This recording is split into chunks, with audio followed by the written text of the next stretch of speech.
قسمت ویدئو نیو رو انتخاب کنید، وارد گالری گوشیتون بشید، عکس دلخواهتون رو انتخاب کنید. آرم این شات رو حذف کنید.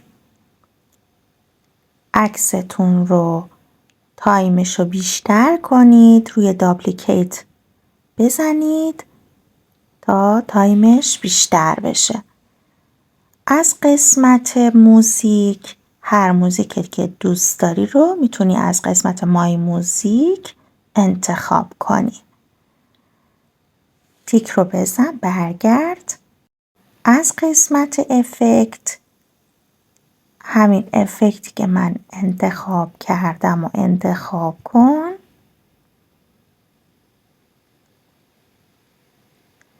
مقدارشو کم کن. تیکو بزن. تایمشو تا انتهای عکستون ویدئوتون ادامه بدید. دوباره برمیگردیم توی افکت و افکت نویز رو انتخاب میکنم.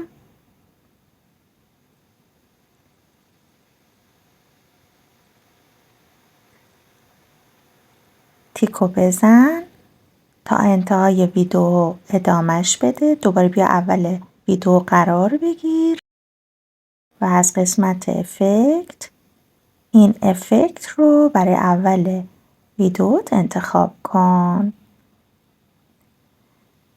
خب عکس اولی رو انتخاب کن. بیا از قسمت انیمیشن کامبو این انیمیشن دومی رو انتخاب کن.